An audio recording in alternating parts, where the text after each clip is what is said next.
Every year about this time, as I am getting ready for my Caminos, I invite you to come take a look at my backpack. Well, let's do it again.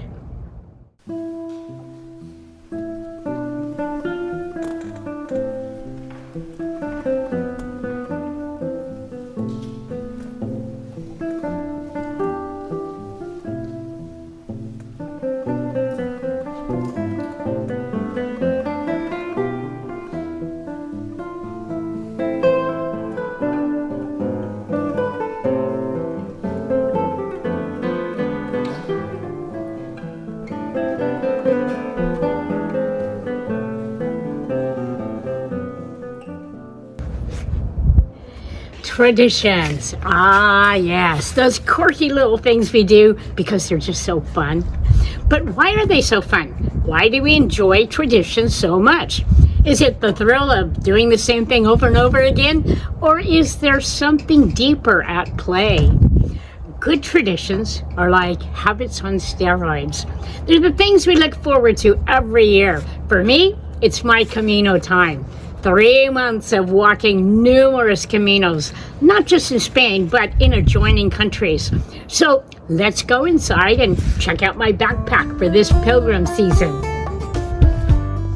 This is my 3rd year using this pack. I replaced my last one simply because the new model is lighter. With ever-evolving technology leading to new fabrics and lighter materials, packs are becoming significantly lighter. This pack is made by Gregory and the model is the Juno 24.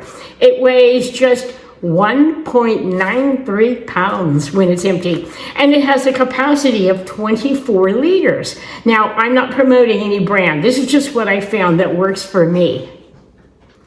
This pack is designed for smaller women and it fits me exceptionally well. The contoured shoulder straps are tailored for the female form, while the angled waist belt sits comfortably at the top of the pellet girdle or the hips. With ample adjustable straps for both the lift and the chest strap, it offers a perfectly customizable fit for me.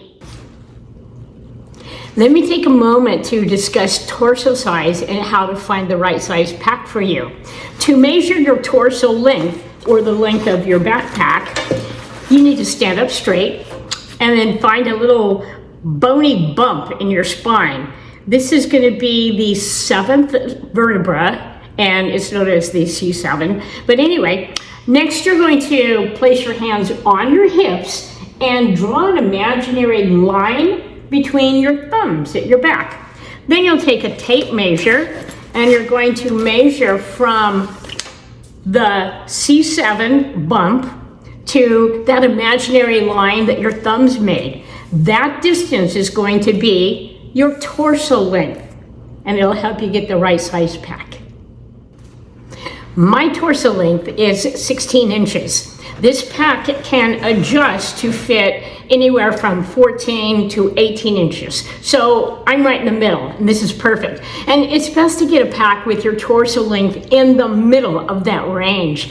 If you have it at the extreme, either to the shortest or the longest, it's just not going to fit quite right. Now then, back to what's in here. So inside my pack, I basically have 4 things. Let me open it up and show you.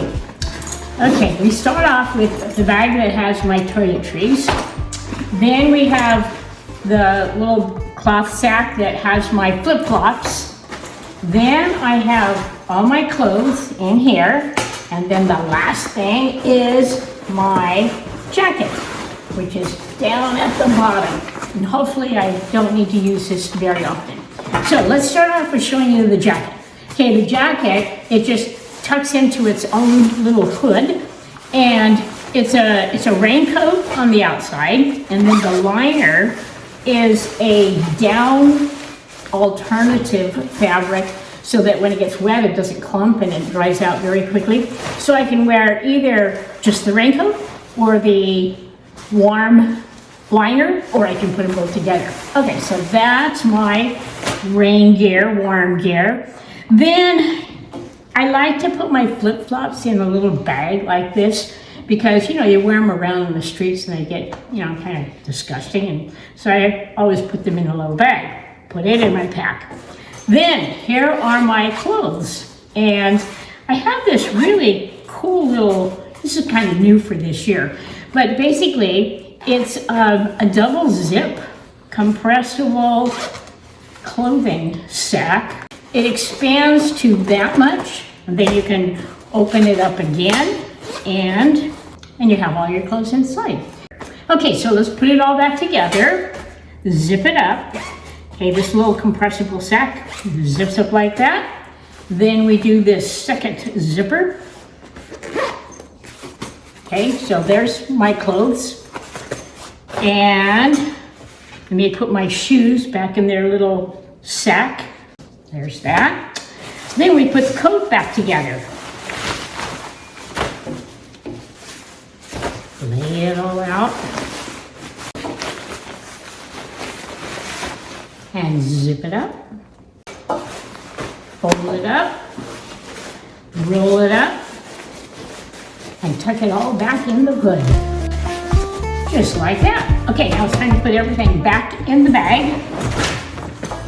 Okay, I start off at the bottom with my coat. It goes in there first.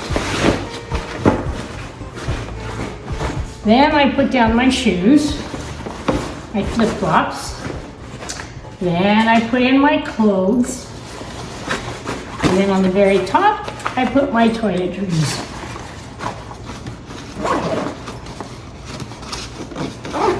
Zip it all up.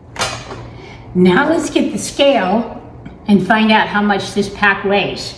Okay, let me turn it on, zero it out, and put it to pounds and ounces. Okay, set it up here.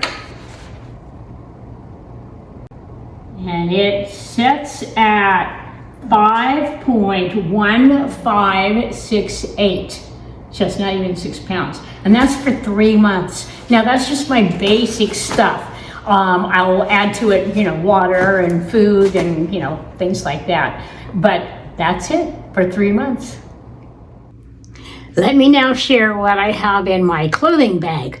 First, for the tops, I have one long sleeve shirt, one short sleeve shirt, and one tank top. For the bottoms, I pack one pair of long pants and one pair of shorts. Next, I include 2 sports bras, which I can use as swimsuit tops. I also have 2 pair of underwear and 1 Speedo swimsuit bottom to pair with the sports bras for swimming. Yeah, I enjoy swimming and I do so whenever I can. Finally, I packed 3 pair of socks. I prefer socks with liners, and so far, I've never had a blister, so it works for me. I take 3 pairs because I like to wash my feet during the day and then put on clean socks afterward. Let me introduce you to my buddy, Blue Scoot.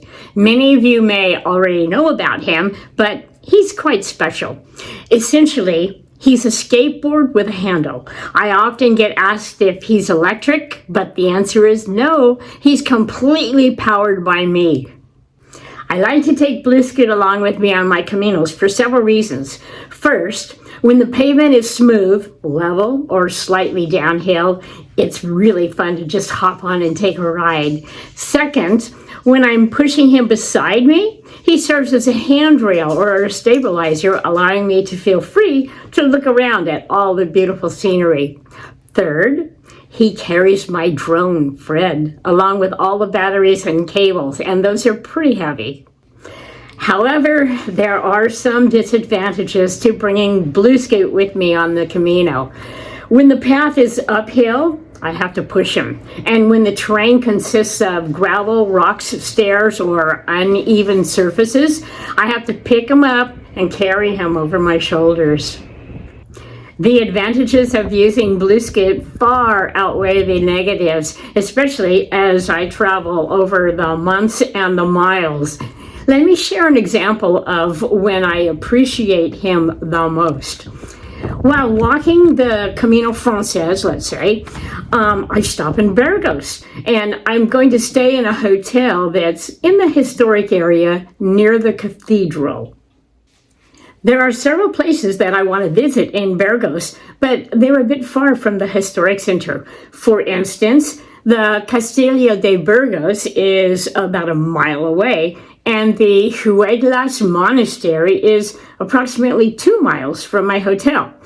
I also want to visit the Museum of Human Evolution, which is back near the cathedral, about a half a mile east of my hotel. Finally, I need to go to the grocery store to buy ingredients for dinner. The Mercadona store is 1.5 miles away from my hotel. As you can see, exploring all the sites I want to see adds an extra 8 to 10 miles to my day. With Blue Scoot, I can navigate both bike lanes and streets. Since it doesn't have a motor, I'm also able to use him in the pedestrian areas, though I have to be especially courteous to the walkers.